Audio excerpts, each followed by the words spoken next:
మీరు దశాబ్దం పైగా ఇందులో ఉన్నారు. సో సాధారణంగా ఎటువంటి షుగర్ లక్షణాలని అంటే ప్రారంభ లక్షణాలని ప్రజలు సాధారణంగా తక్కువ చేసి చూస్తారు, గమనించరు ఎక్కువ. అంటే how to detect early?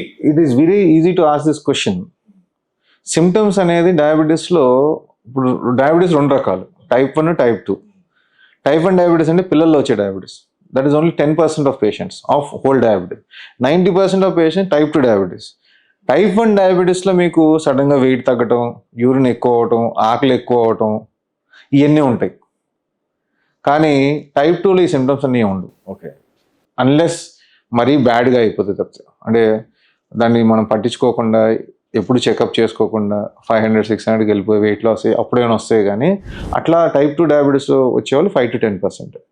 Majority of type 2 diabetes patients వేరే కారణాల వల్ల, ఫర్ ఎగ్జాంపుల్ హాస్పిటల్కి జ్వరానికి వెళ్ళారు, అడ్మిట్ అయ్యారు, రొటీన్గా షుగర్ చెక్ చేశారు, లేదంటే రొటీన్ హెల్త్ చెకప్ చేశారు, ఆఫీస్లో కానీ, ఇంట్లో కానీ, అపార్ట్మెంట్లో కానీ, కమ్యూనిటీలో కానీ, lot of ways people are doing. అట్లా తెలుసుకోవటమే ఎక్కువ ఉంటుంది. కానీ వేరే కారణాలు, డిసీజెస్ వల్ల వచ్చి తెలుసుకునే వాళ్ళు చాలామంది ఉంటారు. లాస్ట్ 5-10 ఇయర్స్ నుంచి ఏంటంటే అవగాహన పెరిగి, హెల్త్ మీద భయం అనండి, అవగాహన అనండి, కోవిడ్ తర్వాత రెగ్యులర్గా చెకప్ చేయించుకోవడం ఎక్కువైంది మనకి అందరిలో. సో దానివల్ల కూడా చాలా మనకి షుగర్ అనేది బయటపడటం ఈజీగా ఉంటుంది. సిమ్టమాటిక్గా బయటపడటం అనేది చాలా తక్కువ మంది అండి. సో ఫండమెంటల్గా ఏం చెప్తామంటే, పేరెంట్స్కి డయాబెటీస్ ఉంది, మీరు ఓవర్ వెయిట్ ఉన్నారు, ఓకే, బీపీ లాంటిది ఉంది, అలవాట్లు ఉన్నాయి, స్మోకింగ్, ఆల్కహాల్, ఈ ఉన్న వాళ్ళు 40 ఏళ్ళు దాటిన వాళ్ళు ఎవ్రీ 6 months కనీసం చెక్ చేసుకోండి అండి. ఎందుకంటే రిస్క్ ఫ్యాక్టర్ ఎక్కువ. ఓకే, మిగతా వాళ్ళకి ఇప్పుడు ఏ రిస్క్ ఫ్యాక్టర్ లేని వాళ్ళకి కూడా, జెనెటిక్స్ లేని వాళ్ళకి కూడా వస్తుంది. స్ట్రెస్ వల్ల అనుకోండి, లైఫ్ స్టైల్ వల్ల అనుకోండి, what ever it is. So వాళ్ళు రొటీన్ చెకప్స్ ఇయర్లీ ఒకసారి చేయించుకుంటే ఏమైనా తొందరగా బయటపడే అవకాశాలు ఉంటాయి.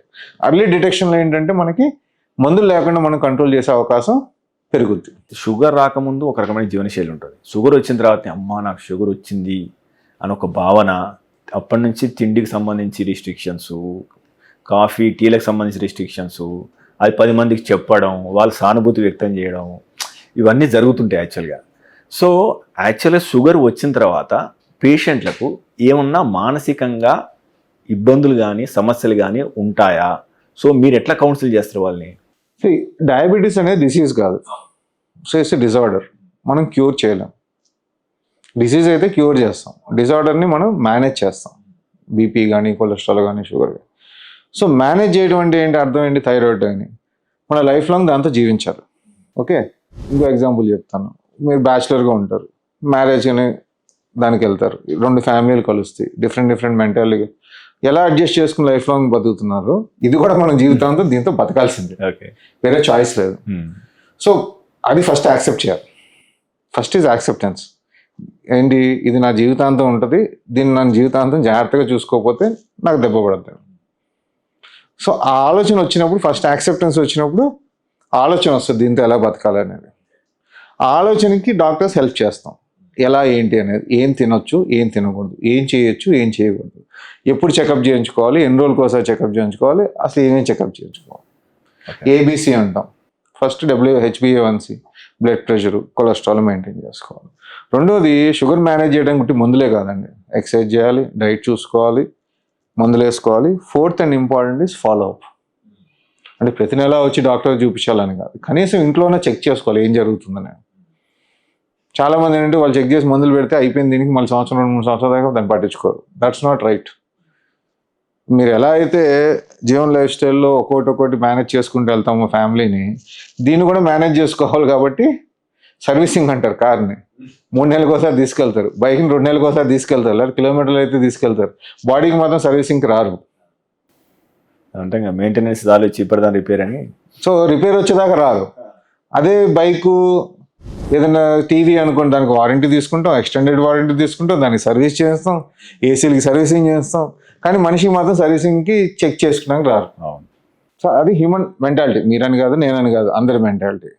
సో ఆ చేంజ్ వస్తే కానీ లైఫ్లో చేంజ్ రాదండి. ఓకే, ఇప్పుడు ఫర్ ఎగ్జాంపుల్ టీవీలో కూడా యాడ్ వేస్తూ ఉంటారు కదా, మొబైల్కి మనం కవర్ కొంటాం, దానికి స్క్రీన్ గార్డ్ కొంటాం, తలకి హెల్మెట్ పెట్టుకోమంటే ధర్నాలు చేస్తాం, బైక్ వేసుకుని.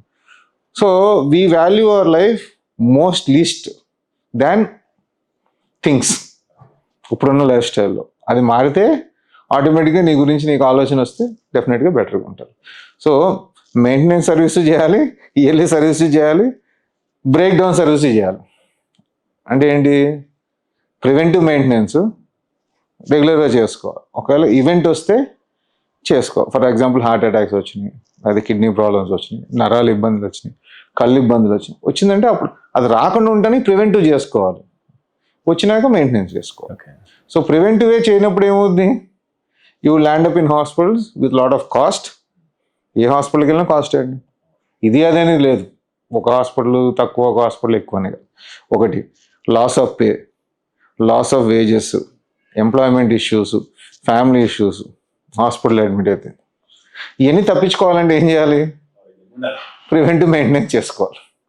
అది చేసుకుంటే సెటిల్ అవుతుంది. మీరు తీసుకునే అదే మందులు, అదే నాణ్యమైన మందులు, కానీ సగం ధరకే.